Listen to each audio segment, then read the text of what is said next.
Bon, là, donc, on arrive en fin de cycle qu'on avait commencé donc début décembre, et voilà qu'on achève ce cycle. Et comme on a été peut-être très sérieux, trop sérieux, je vais peut-être introduire un aspect un peu plus léger aujourd'hui, mais néanmoins restons sur la question des révolutions, des crises au XVIIe siècle. Mais alors là, c'est un livre qui, je ne sais pas si c'est si célèbre que ça en France, mais ça a fait sa carrière dans le monde anglophone. C'est un livre qui s'appelle donc 1066 and All That, 1066, vous voyez, et qui a pour sous-titre donc Memorable History of England, comprising all the parts you can remember, including 103 good things, 5 bad kings, and 2 genuine dates. Donc voilà, pour vous dire que les Anglais sont parfois assez légers avec leur histoire, mais pas toujours, pas toujours. Alors, donc, les révolutions, et en particulier 1688, date donc fatidique, grande révolution. Et alors, donc, on va commencer avec cette révolution précisément, mais en Thaïlande. Parce que, comme on le sait, 1688, c'était aussi considéré comme un moment quand il y a eu une grande révolution politique, justement, dans le royaume thaï. Et c'est une révolution dans laquelle les Français ont joué un rôle non négligeable. Et par conséquent, il y a aussi eu une production non négligeable de textes en français autour de cette révolution. Donc là, vous voyez un exemple, l'histoire de la révolution de Siam, arrivée en l'année 1688. Et là, vous voyez donc le début que nous dit, particularité de la révolution de Siam, arrivée en l'année 1688. La révolution arrivée au royaume de Siam est un des plus fameux événements de nos jours, soit qu'on la regarde du côté de la politique ou de la religion. L'éloignement des lieux où les choses se sont passées n'a pas empêché que tout le monde n'y prit autant de part qu'à celles qui se font parmi nous. Donc, bien sûr qu'il y a aussi eu d'autres révolutions, donc en 1688, peut-être moins importantes, peut-être plus importantes. En tout cas, donc, pourquoi cette révolution en Thaïlande, dans le royaume de Siam, et c'est quoi en fait le contenu de cette révolution? On sait que dans les années 1680, il y a eu des contacts assez considérables entre le royaume de Thaïlande et les pays européens. Par exemple, un des plus célèbres, c'est ce moment quand le roi thaï, Narai, va envoyer donc des ambassadeurs ici à Versailles, où ils se sont présentés à Louis XIV, dans le cadre d'une tentative de signer un traité entre les Thaïlandais et les Français pour plusieurs raisons. Donc, il y avait un aspect commercial. Les Français voulaient s'installer dans ce royaume pour y commercer. Il y avait aussi un aspect religieux, car les contacts avec cette région ont été menés, entre autres, par les missionnaires des missions étrangères, dont Monseigneur Palu, proche parent de M. Legousse de la Boulaye. Mais il y a aussi un autre aspect, c'est-à-dire que les Français avaient des ambitions militaires dans la région, comme on verra par la suite. Et d'ailleurs, d'un certain point de vue, ça c'est le début, d'une certaine façon, même si c'est un début assez compliqué, des projets français par rapport à l'Indochine. Parce qu'à la suite de ça, à peu près 100 ans après, il y a l'autre projet dans les années 1780 autour justement de Vietnam. Et finalement, on sait ce que ça donnait au XIXe siècle. Mais alors, voilà le début de l'intérêt français pour cette région. Mais alors, pourquoi ça et comment est-ce que les Français, par exemple, sont arrivés à avoir un rôle dans ces pays comme l'auteur de ce texte dit lointain, dans l'Asie du Sud-Est? Alors, il faut comprendre quelque chose, c'est-à-dire que la Thaïlande au XVIIe siècle, c'est vraiment un grand carrefour pour tout ce qui est la présence des étrangers. Et d'ailleurs, la cour thaïlandaise est une espèce de vivier de différentes sortes de personnes venant d'horizons extrêmement différents. Alors, donc, des Anglais, on aura brièvement l'occasion de parler des Anglais, comme par exemple ce monsieur Samuel White, qui est un célèbre corsaire et pirate, qui a joué un rôle capital pendant un certain temps ici, vous voyez, à Mergui et à Tenasserim, sur le golfe de Bengale, qui faisait partie du royaume thaï à l'époque. Mais il y a aussi d'autres sur lesquels je vais revenir. Alors, donc, rappelons rapidement quelques dates pour éclaircir la situation. Donc, en 1629, il y a un changement de dynastie et un homme fort qui s'appelle Prasad Thong va prendre le pouvoir. Il est un notable de la cour, mais dans une guerre de succession qui a eu lieu plus ou moins à la fin du règne du roi précédent, Songtam, Prasad Thong va prendre le pouvoir. Mais ce qui est intéressant, c'est comment il arrive à faire ça et sur quelle base de pouvoir. Et là, vous allez voir des couches intéressantes, des différents niveaux d'une présence donc étrangère. Parce que Prasad Thong prend le pouvoir avec l'aide de mercenaires japonais. Donc, il y a en particulier un grand homme qui a joué un rôle capital dans la Thaïlande des années 1620-1630, qui s'appelle Yamada Nagamasa, qui est un Japonais qui fait partie de ce qu'on appelait autrefois les Ronin, c'est-à-dire ces samouraïs qui sont partis du Japon dans le cadre de la guerre civile, mais qui ont continué à être à l'étranger, surtout en Asie du Sud-Est, pendant la première moitié du XVIIe siècle, et Yamada Nagamasa a autour de lui donc un groupe de Japonais, et c'est en utilisant ces Japonais que Prasad Thong va donc prendre le pouvoir, et peu de temps après, il va se débarrasser de ces Japonais pour les remplacer avec des intermédiaires chinois, cette fois-ci venant du sud-est chinois. Donc vous voyez que déjà dans la cour, on a ces deux présences. Par la suite, donc, à la mort de Prasad Thong, il y a donc la succession de Narai, son fils. Et alors Narai, lui, a d'autres idées. Il s'est pas mal intéressé dans les rapports avec l'Inde, et en particulier avec l'Inde islamisée. Et donc, du coup, quand on regarde le règne de Narai, et surtout des années 1650, 1660, 1670, on remarque qu'il y a une autre présence, et c'est une présence donc iranienne, à la cour de Thaïlande. Donc, les Iraniens vont prendre le pouvoir pendant un certain temps. Ils ont l'idée que peut-être Narai va se convertir à l'islam, ça ne s'est jamais produit. Mais néanmoins, on sait que les Iraniens ont joué un rôle donc assez capital. Ils ont même arrivé à changer la culture de cour. La façon de s'habiller de Narai a changé. Ils commencent à s'habiller à la persane.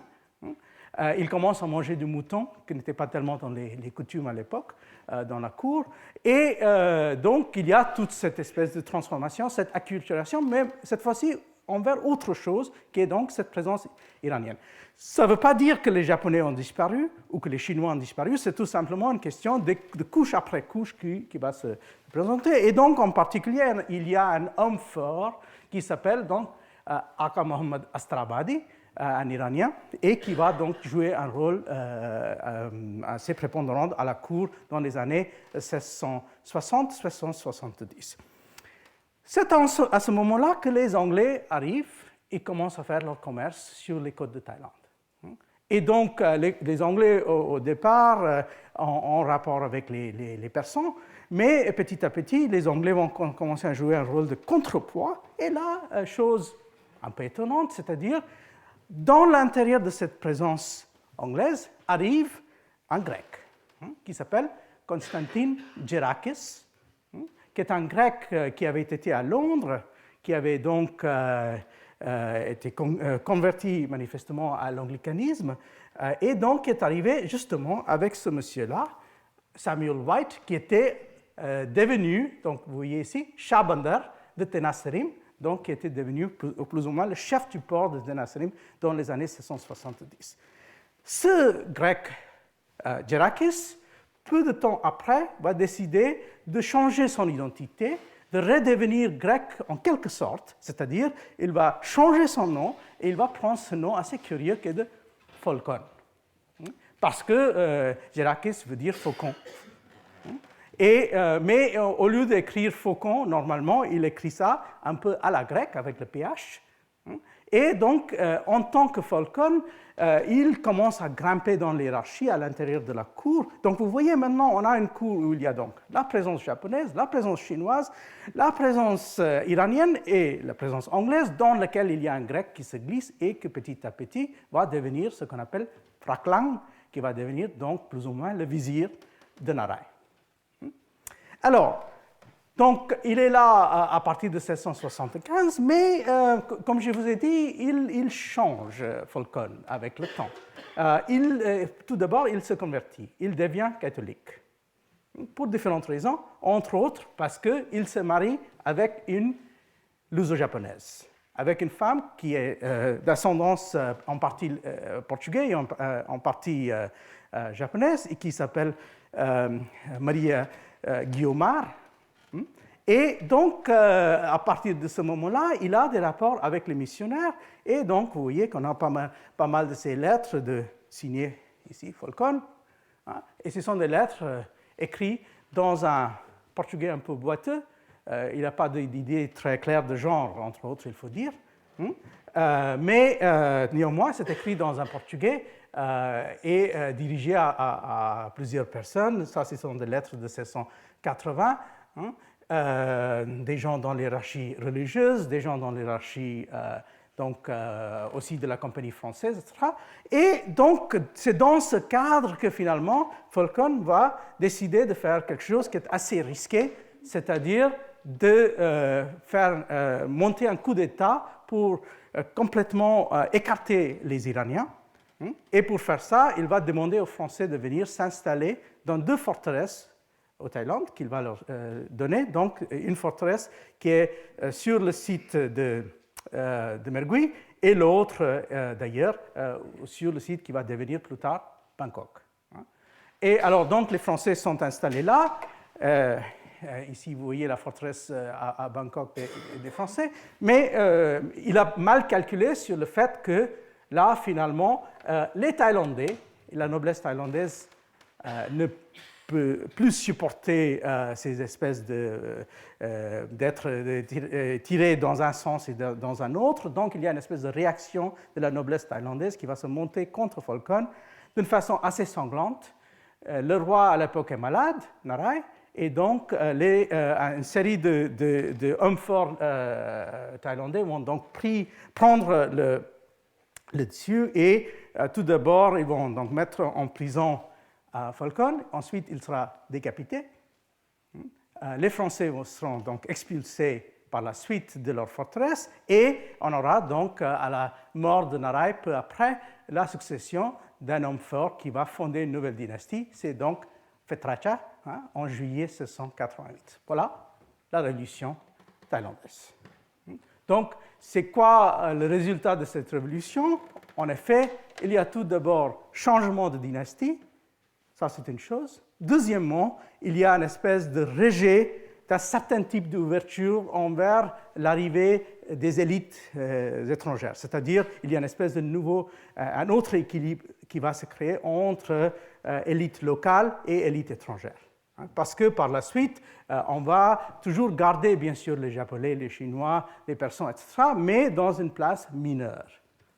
Et troisièmement, il y a aussi cet autre aspect qu'il ne faut pas oublier, c'est-à-dire à la fin du XVIIe, début du XVIIe, donc il y a aussi un désir de la part de l'élite thaïlandaise de contrôler le commerce externe et de faire en sorte que le commerce passe par leurs mains et que ça ne soit pas donc un commerce libre comme ça a été dans la deuxième moitié du XVIIe siècle. Donc ça c'est une révolution comme une autre, c'est-à-dire il n'y a pas eu de changement au niveau de type de régime, on est toujours resté dans un régime monarchique, mais néanmoins c'est un changement en quelque sorte, à la fois du point de vue d'orientation et du contenu au niveau de la composition de la cour et même de la dynastie.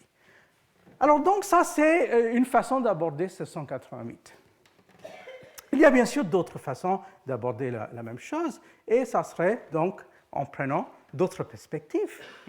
Et donc, je vous signale en passant quelqu'un qui a déjà fait cette tentative de reprendre 1688 d'une façon plus large, c'est donc le sinologue et historien John Wills qui avait écrit ce livre, d'ailleurs, qui n'a pas eu la réception qu'il mérite. D'ailleurs, c'est un livre qui s'appelle 1688, une histoire globale, qui a été publié il y a peut-être une vingtaine d'années, dans lequel M. Wills, en fait, fait des chapitres où il met côte à côte des expériences différentes en 1688. Donc, il y a un chapitre sur l'Inde, un autre sur la Thaïlande. Justement, il traite cette question en passant, mais aussi ce qui se passe en Europe, ce qui se passe au Portugal, en Amérique ibérique, etc. Donc, c'est quelqu'un qui fait ça, mais c'est une histoire globale sans être en réalité une histoire connectée parce que ces différents chapitres n'ont pas forcément des liens très forts entre eux. C'est plutôt une espèce de tentative de mettre côte à côte des expériences diverses et différentes. Et d'ailleurs, parmi ces choses, il y a un aspect dans lequel M. Wills s'est distingué pour justement faire une espèce d'histoire, disons, connectée, c'est-à-dire parce qu'il a aussi fait une histoire diplomatique sur les envoyés néerlandais et portugais qui sont allés à la cour Qing en Chine dans les années 1680. Donc là, vous voyez qu'il y a quand même une possibilité de rapport entre une histoire orientale et, soi-disant, une histoire occidentale où c'est en effet ces diplomates qui vont faire les allées-venues. Alors, mais en réalité, si on dit 1688, même si je plaisantais tout à l'heure, quand on dit 1688, on revient à cette question anglaise et britannique.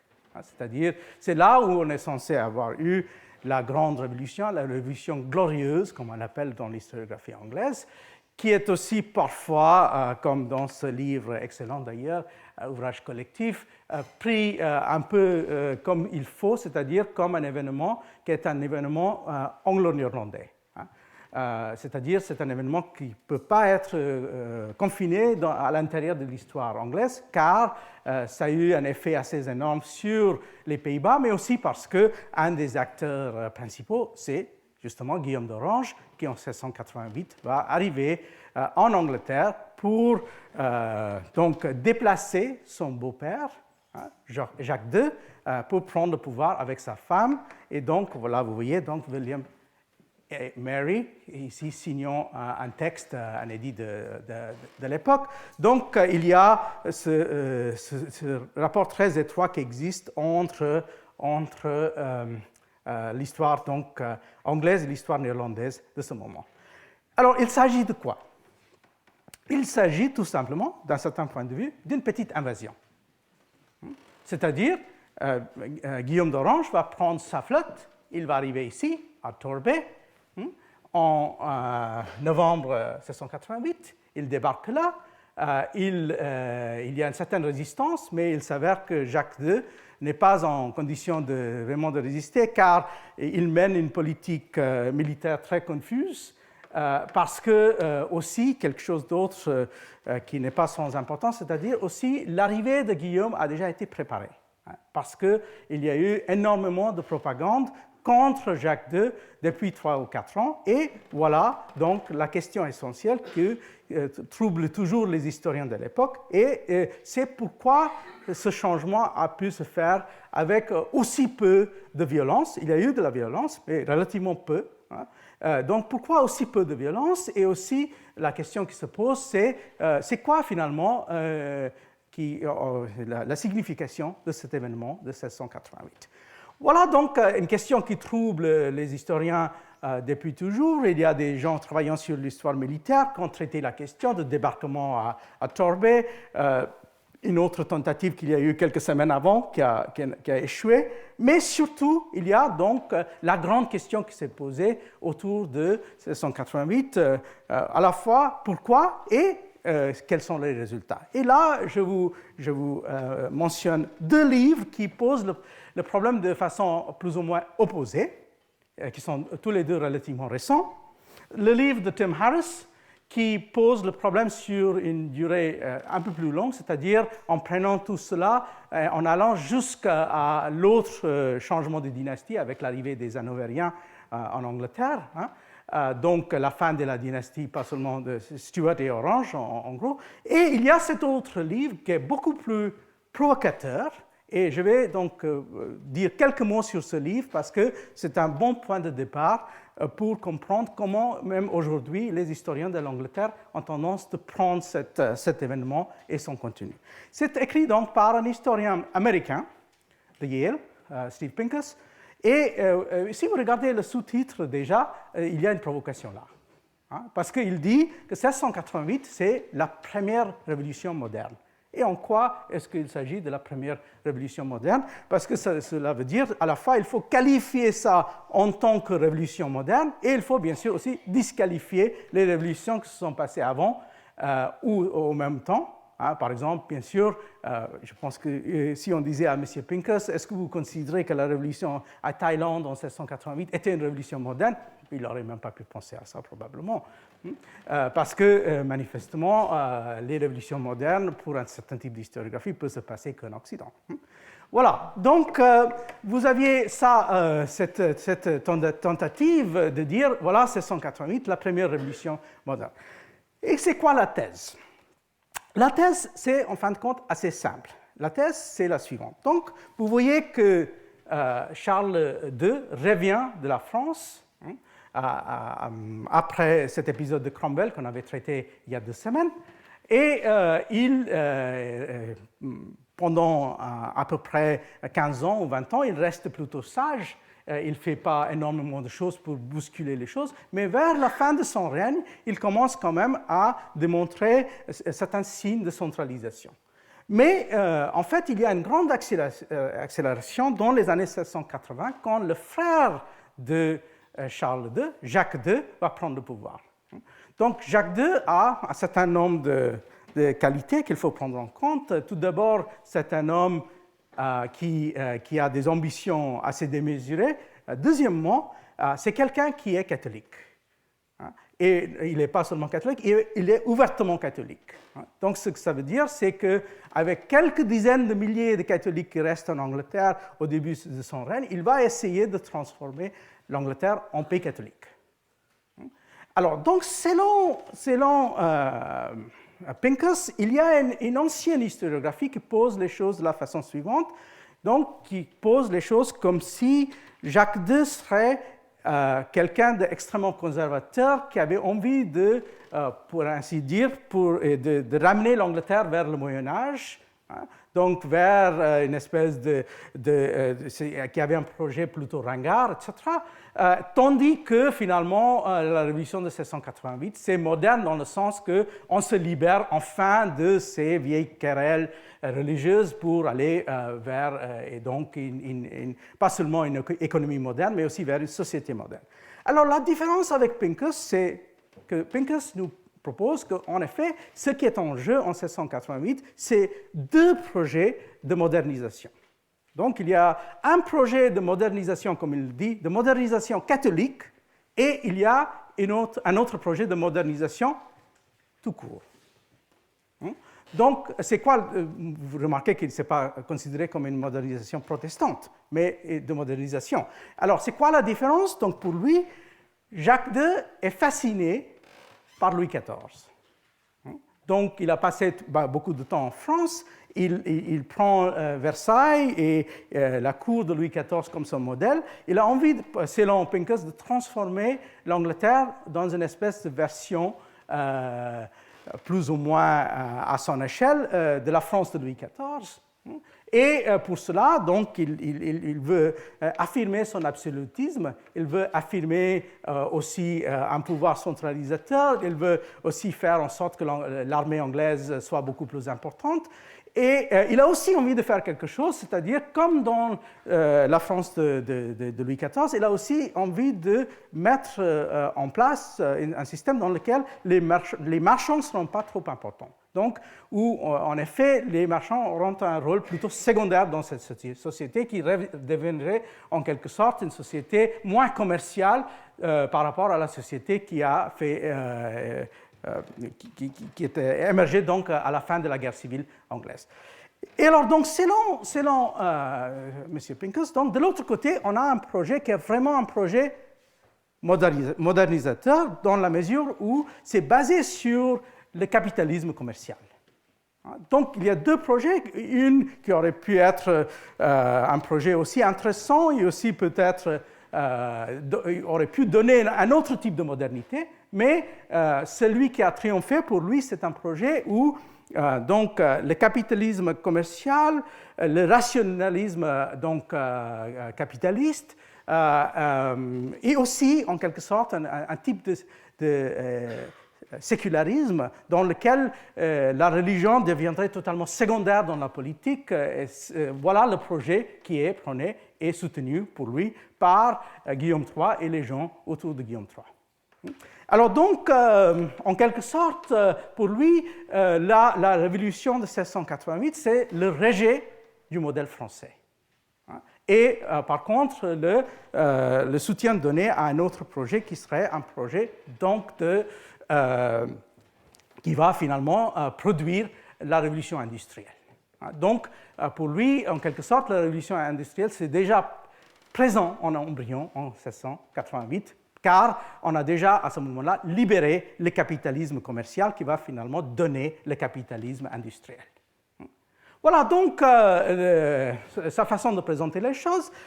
Mais pour démontrer tout ça, il fait toute une série de manœuvres assez curieuses. Et il y a énormément d'archives là-dedans.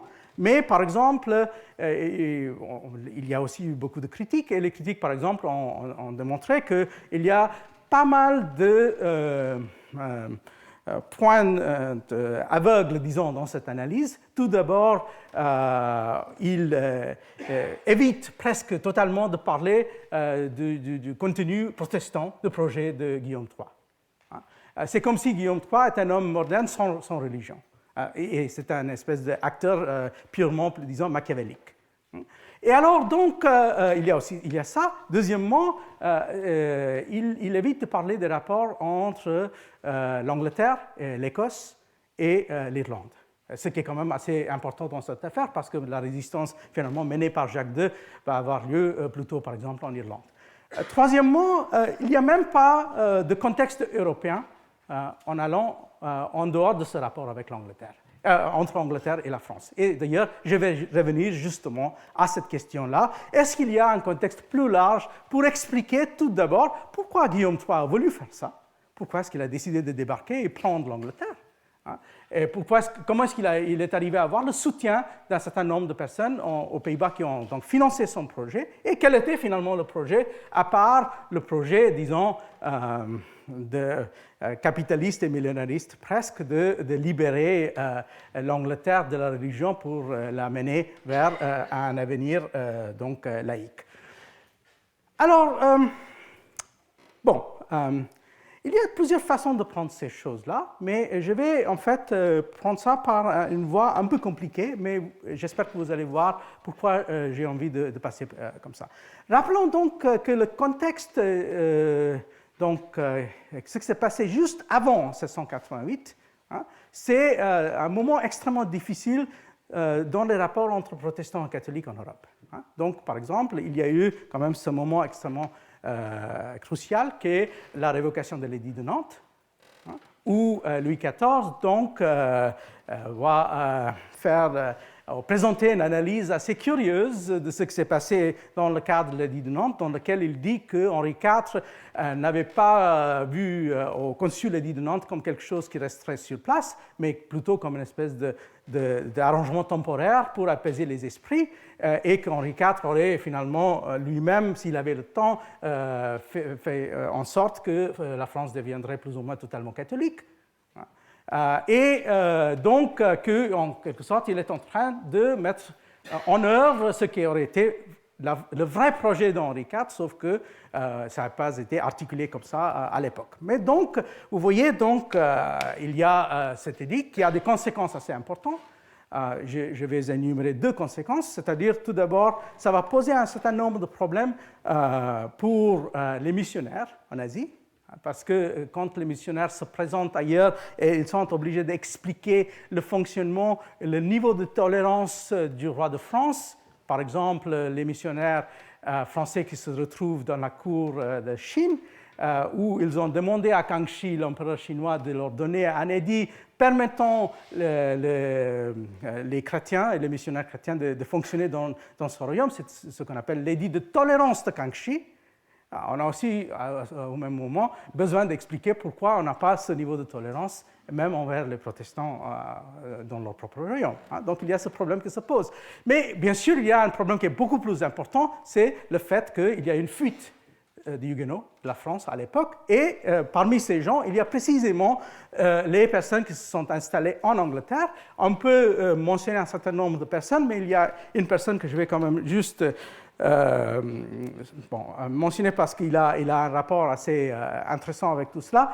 C'est M. Jean Chardin, joaillier, voyageur, qui avait été en Perse et qui avait écrit un récit de voyage qui a eu un énorme succès, mais c'est un Huguenot. Et donc, à la suite de l'édit de Fontainebleau, il va prendre la fuite, il va s'installer aux Pays-Bas et il fait partie de la flotte de Guillaume III quand il débarque à Torbay. Jean Chardin, et d'ailleurs, finalement, il va devenir sujet anglais, il va changer son nom, il va s'appeler désormais John Chardin à la fin de sa vie, et donc ça fait partie de ce rejet et ce mouvement. Mais derrière tout cela, il y a aussi quelque chose, un autre événement sur lequel j'ai envie de revenir, et cet événement nous mène vers une Europe qui est beaucoup plus large que cette petite affaire, disons, entre anglais et néerlandais. Et là, je parle de quelque chose qui est un moment très célèbre, tout le monde le sait, et c'est donc Vienne en juillet-septembre 1683. Alors, qu'est-ce qui s'est passé à Vienne en 1683 ? On sait que c'était un projet de la part des Ottomans qui n'a pas très bien marché, c'était un projet militaire. Les Ottomans se retrouvaient au début des années 1680, assez proche, en fin de compte, de Vienne. Mais alors là, vous voyez qu'en fait, ils sont retirés entre 1683 et 1700. C'est pour cela que les frontières sont autres. Mais donc, arrivant au début des années 1680, le grand vizir, Kara Mustafa, va décider de se lancer dans cette aventure qui est donc d'avancer avec son armée en direction de Vienne. Il va avoir énormément de succès assez rapidement et il est donc devant les murailles de Vienne déjà à l'été 1683. Alors là, il a mal calculé les choses. C'est-à-dire, il a décidé de ne pas avancer parce qu'apparemment, il croyait que la ville allait se rendre. Et apparemment, on dit qu'il ne voulait pas trop endommager la ville parce qu'il avait envie de prendre les richesses de la ville en tant que telle. Et il voyait très bien que s'il avait une espèce de politique de terre brûlée, ça risquait de créer trop de dégâts. Donc, plutôt que d'avancer, il est resté, il a décidé donc de faire le siège. Et ce qu'il a fait donc pendant à peu près 2 mois et demi, juillet à septembre. Et la ville s'est presque rendue.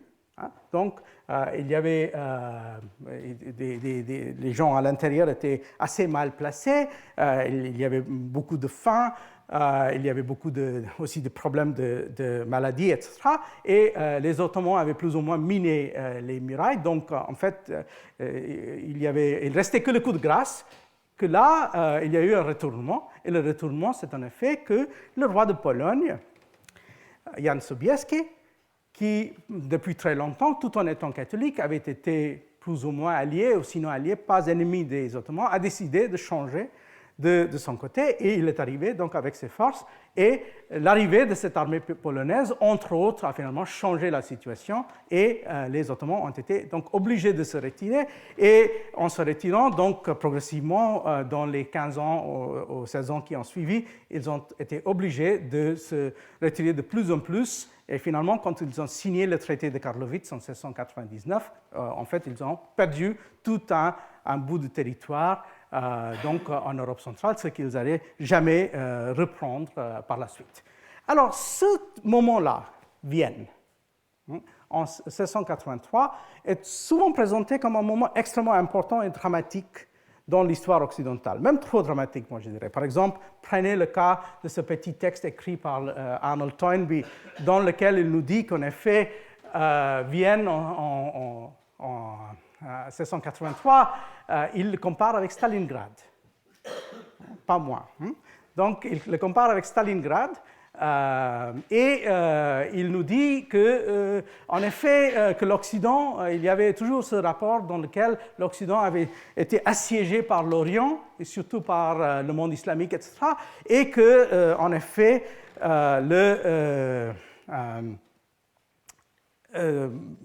la résolution que finalement on a trouvée en 1683, ça a changé une fois pour tous ce rapport, et d'ailleurs, il arrive même à dire des choses assez exagéré, dans lequel, par exemple, il dit même qu'il y a eu un siège ottoman de l'Occident, un Ottoman siege of the West, comme si siéger cette ville, c'était l'équivalent de siéger toute une partie du monde. Donc, voilà donc cette façon de voir les choses, comme si ça aurait été un des moments les plus décisifs. Mais surtout, ce qui est intéressant, c'est que dans la présentation de cette bataille, c'est présenté comme si c'était une opposition, disons, entre Occident-Orient ou entre chrétiens et musulmans.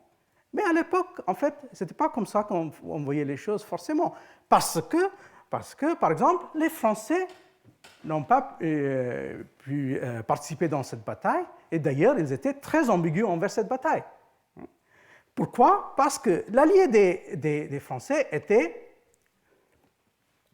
quelqu'un qui s'appelait Tököli Imre, qui est présenté ici d'une façon assez positive comme Émeric comte Tököli, donc qui était un grand seigneur hongrois, allié avec les Ottomans pour des raisons extrêmement simples, c'est-à-dire parce que les Ottomans protégeaient les protestants.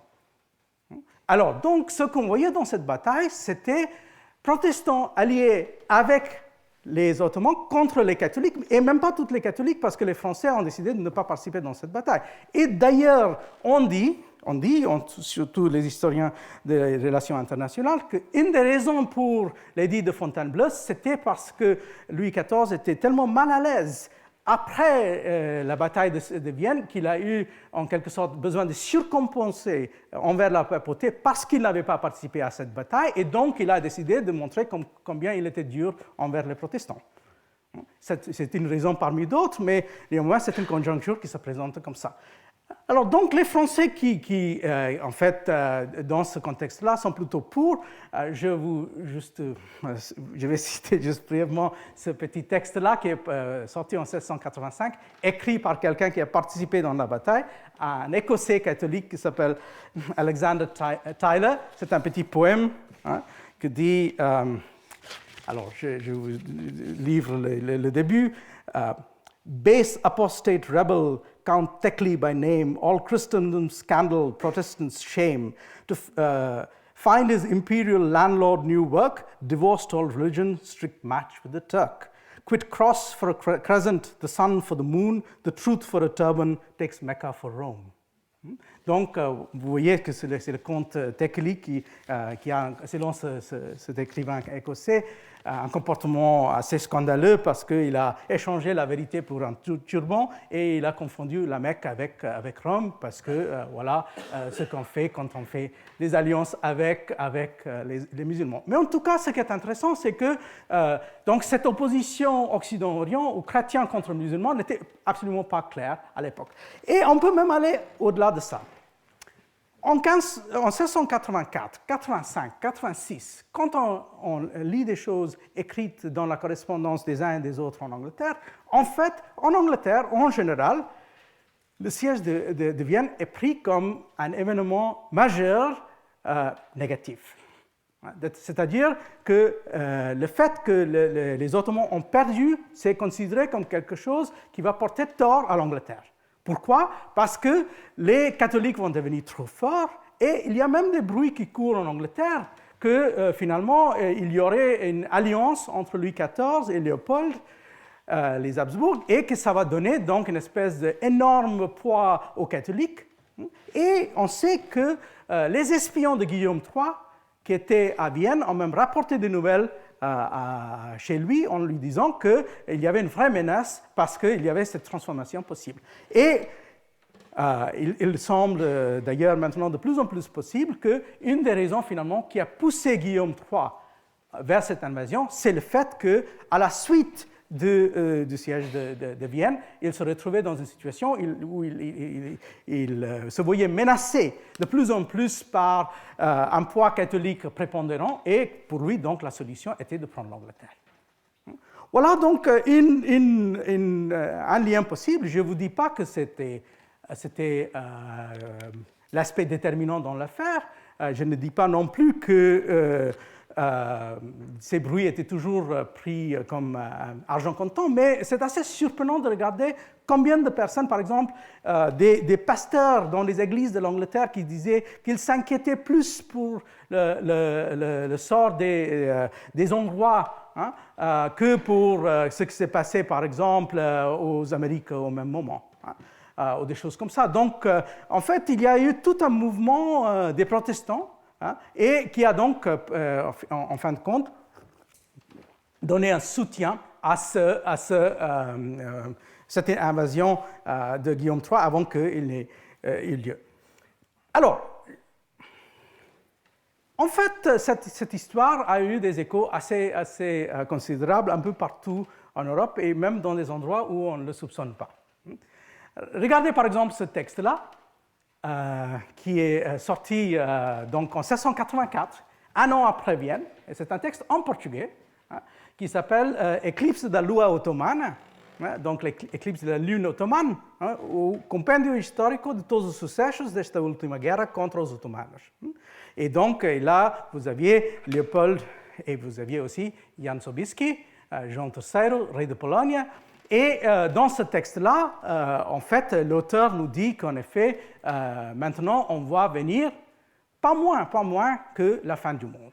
Donc, dans le cas portugais, ça va s'inscrire dans un contexte beaucoup plus large et plus ou moins millénariste, et c'est sur cela que je vais donc passer un peu de temps pour voir, en fait, un autre effet, un autre écho de ce qui se passe à Vienne dans les années 1680, à la fin des années 1680, mais de cette fois-ci dans le monde portugais et dans le monde donc méditerranéen lié avec le Portugal et un peu avec l'Espagne.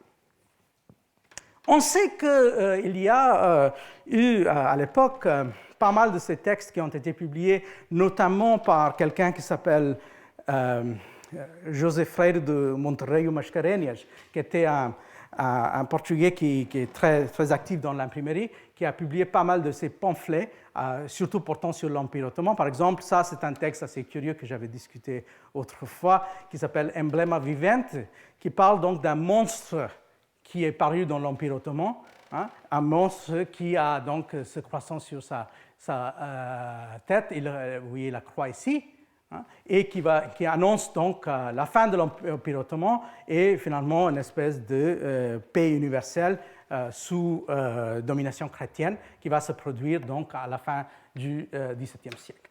Mais en fait, tout cela, ça se place dans un cadre, comme je vous ai dit, beaucoup plus vaste, et je vais juste rapidement énumérer quelques-uns de ces éléments pour faire un peu la synthèse. Et d'ailleurs, il faut dire que ma propre curiosité a été éveillée par le fait que j'ai trouvé quelques manuscrits il y a un an ou deux, qui portent justement sur cette question-là, écrits dans les années 1680. Et je vais revenir sur 2 ou 3 de ces manuscrits. Il s'agit de manuscrits qui ont été écrits par quelqu'un qui, à l'époque, quand je les ai trouvés, je n'avais absolument pas de connaissance de cet auteur. C'est quelqu'un qui est un peu cartographe, un peu dessinateur, et qui s'appelle donc Félix da Costa, qui est un Portugais qui a vécu entre 1639 et 1712. Et jusqu'alors, en fait, il était plutôt connu pour avoir écrit des textes portant sur la peinture. Par exemple, ce texte qui s'appelle Antigüedades d'Art de Pintura, dans lequel il parle de l'art de peinture et en fait aussi par rapport à la religion, etc. Mais il s'avère que Félix da Costa était quelqu'un qui était extrêmement actif dans la production de textes portant justement sur l'islam, sur la fin de l'Empire ottoman, sur l'histoire de l'Empire ottoman, et ainsi de suite. Et on verra pourquoi. Parce que Félix da Costa, donc, dans les années 1680-1690, fait partie de ces gens qui sont des lecteurs très avides de quelqu'un qui est un intellectuel très, très célèbre à son époque, qui est le père Antonio Vieira.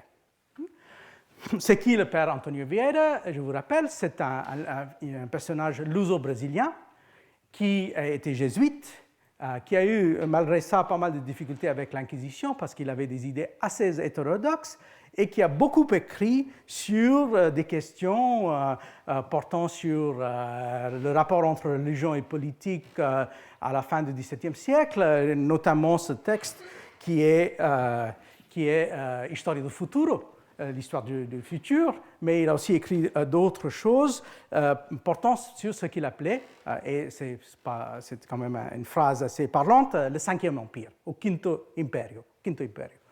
C'est quoi le Cinquième Empire? On va revenir sur cela, mais en fait, c'est quelqu'un qui se base sur l'interprétation de textes anciens pour repenser la géopolitique de la fin du XVIIe siècle, et d'ailleurs, qui a un réseau assez énorme de gens. Et entre autres, on verra que parmi ces contacts, il y a Menasse Ben Israël, qu'on avait donc brièvement discuté il y a 2 semaines. Alors, le père Vieira s'inscrit dans la ligne de ce qu'on appelle le sébastianisme. C'est-à-dire, c'est quelqu'un qui croit encore que le roi Sébastien de Portugal, mort en Afrique du Nord en 1578, était toujours vivant. Il était caché quelque part, donc vous voyez que ça a quelques éléments des mythes sur le roi Arthur et des choses comme ça, mais avec un contenu fort politique. Et il y a une production assez importante pendant tout le XVIIe siècle par les Portugais de ça. Cette production n'était pas toujours très respectable. Ça a aussi posé des problèmes pour un certain nombre des auteurs par rapport à l'Inquisition, mais le père Vieira était quand même très, très attaché à ces idées sébastianistes. Et c'est d'ailleurs un milieu sébastianiste dans lequel on retrouve donc Félix da Costa. Félix da Costa qui est donc lui aussi du même avis. C'est quoi le contexte plus large? C'est un contexte dans lequel, bien sûr, il y a différents éléments qui vont jouer les uns contre les autres. Voilà un texte donc assez intéressant, ce qui vaut la peine d'analyser avec plus de temps que j'ai aujourd'hui, mais remarquons donc l'existence de cet autre texte de Menasse Ben Israël. On avait parlé de l'espérance d'Israël, et ça c'est un texte qui s'appelle Piedra Gloriosa ou de la Estatua de Nebuchadnezzar. Donc c'est quoi? C'est une référence à ce fameux texte du livre de Daniel, dans lequel, comme il dit, una de las más claras e infalibles profecías que se hallan en toda la Sagrada Escritura es aquel admirable sueño que Dios reveló a Nebuchadnezzar. Donc, le rêve de Nebuchadnezzar dans lequel il voit un certain nombre de choses, et c'est donc le prophète Daniel qui va donner l'interprétation. Ce livre que Menasse Ben Israël publie donc dans les années 1650, peu avant sa mort, d'ailleurs, a aussi la spécificité d'avoir 4 gravures de Rembrandt. Dans lequel donc, Rembrandt a dessiné plusieurs choses différentes. Donc là, vous voyez cet aspect de révélation. Ça, c'est David et Goliath. Et là, vous aviez donc le fameux statue dont il s'agit de l'interpréter, où on voit quoi? En effet, on voit cette histoire des 5 empires. Les 4 empires du passé et le 5e empire de l'avenir qui va donc annoncer le futur, un futur donc cher aux millénaristes de l'époque. Alors, donc, Menasse Ben Israël qui va puiser dans cette tradition déjà ancienne, qui avait été renouvelée au XVIe siècle, et lui, au XVIIe siècle, est en train de reprendre ça. Donc, vous voyez un élément. Mais il y a un autre élément qui est aussi très important, rappelons-nous de ça, qui va faire le lien entre ce monde des textes qui circulent et le monde à la fois lusitanien et le monde de l'islam. Parce que Menasseh n'est pas trop concerné par le monde de l'islam, comme c'est quelqu'un qui passe son temps plutôt dans l'Atlantique par rapport aux Pays-Bas, par rapport à l'Angleterre. Mais il y a bien sûr cette autre histoire qu'il ne faut surtout pas oublier, hein, qui est étroitement en rapport avec ça, qui est l'histoire, et je passe sur ça brièvement, mais c'est quand même un élément clé qui est l'histoire donc, de Sabtai Tzvi. Rappelons-nous de qui était Sabtai Tzvi. C'était un juif séfarade de Smyrne, né en 1626, qui a fait des études de Kabbalah et qui était assez bien considéré déjà quand il avait 18 ou 19 ans, mais donc qui finalement, en 1648, année fatidique, le moment de la fin de la guerre de 30 ans, va se déclarer Messie. Et donc, il déclare qu'il est le Messie.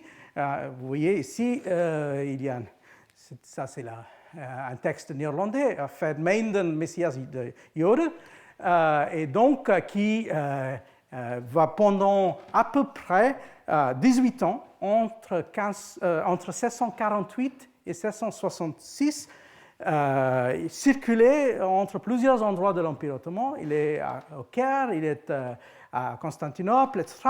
Et il crée autour de lui de plus en plus de bruit. Il y a un mouvement populaire qui se fait.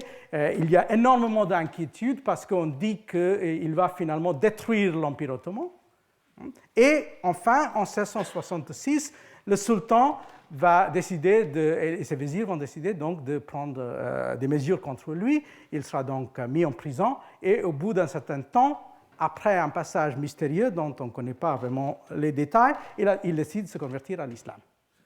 Donc en 1666, il devient musulman, il est exilé par la suite dans les Balkans et il va passer donc les dernières 10 années de sa vie avant de mourir en 1676. Mais rappelons-nous donc de ce mouvement-là, pendant toutes les années 1650, début des années 1660, il y a cette inquiétude qui tourne autour de l'idée du retour d'un Messie, autour de l'interprétation de textes anciens, autour, par exemple, justement, de comment relire le livre de Daniel, etc. Et cela est très important, surtout dans les milieux séfarades et dans les milieux portugais et espagnols, c'est-à-dire des gens qui parlent espagnol et portugais, parce que c'est quand même une langue, à part l'hébreu, qui est une langue assez importante pour la circulation de ces textes, etc. Et maintenant, grâce aux travaux d'un historien portugais, José Alberto Tavim, on sait que l'histoire de Sabtai Tzvi a créé énormément d'inquiétudes au Portugal même. Et que dans les années 1650-1660, il y a eu une espèce de croisement entre ce qu'on appelle ce mouvement sabbatien et le mouvement donc millénariste prôné éventuellement par des gens sébastianistes comme le père Vieira et autres. Alors, donc, Félix da Costa s'inscrit dans ce mouvement. Mais il vient un peu plus tard, il vient dans les années 1680, mais il est toujours en train de puiser dans ces matériaux. Et donc, vous voyez, par exemple, là, il a dans ses manuscrits quelque chose qui est censé être, justement, il dit « Quarta besta vista por Daniel ». Il écrit la quatrième bête vue par Daniel, donc il y a toute une explication autour de ça. Mais ce qui fait la nouveauté de Félix da Costa, c'est qu'il va aussi puiser ailleurs. Et il va puiser où? Il va donc puiser dans quelque chose qui n'était pas du tout considéré comme respectable chez les Juifs comme Menasseh ben Israël, c'est dans ces apocryphes d'Esdras. Donc, le texte d'Esdras qui a un aspect qui est assez curieux. Je vais vous lire rapidement. Toujours, il y a le prophète qui a un rêve, et voilà ce qu'il voit dans son rêve. Dans la nuit du lendemain, je vis en songe un aigle qui montait de la mer. Il avait 12 ailes et 3 têtes.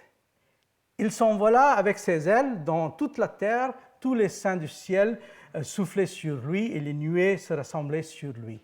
De ses ailes naissaient des têtes et ces têtes étaient petites et minces. Ces têtes étaient en repos, celle du milieu était plus grande que les autres, mais elle était tranquille avec elle. Et donc, il y a cette histoire de l'aigle avec plusieurs têtes, plusieurs ailes, etc. Et finalement, il y a une espèce de lutte entre les têtes et lutte entre les ailes.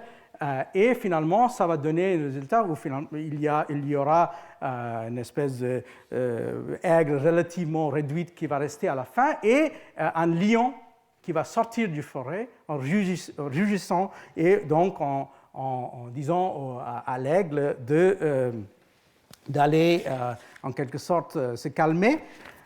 Donc, donc il y a cette confrontation assez étrange, il faut le dire, entre le lion et l'aigle qui a aussi donné lieu à beaucoup d'interprétations dans les textes de l'époque qui s'intéressaient à ça. Alors, cette histoire qui vient donc d'Esdras, normalement, n'est pas pris très au sérieux par les Juifs, il faut le dire. Et en fait, ce texte, normalement, ne fait pas partie de... il n'y a pas une histoire de réception chez les Juifs ni chez les Sabbatiens.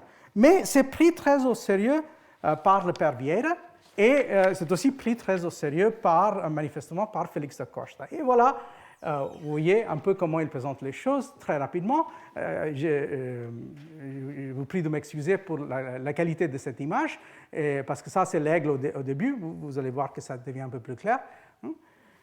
Alors, donc, ça va se continuer un peu comme ça. Il va donc commencer à décrire le développement de cet aigle. Mais en fait, ce que vous ne voyez pas probablement, même si je baisse un peu les lumières, c'est que pour... non, pas de chance. OK.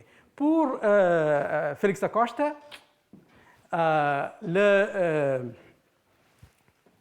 on peut décomposer cet aigle. Parce que pour lui, c'est très simple, l'aigle, c'est l'Empire ottoman. Et si vous regardez ici, en fait, c'est le nom des sultans. Et en fait, il va faire en sorte qu'il va calquer sur cette histoire du rêve du prophète Esdras toute l'histoire de l'Empire ottoman. Ce qui n'est pas sans intérêt, mais c'est aussi assez difficile à faire. Il a pas mal d'érudition. Apparemment, il avait lu énormément de livres sur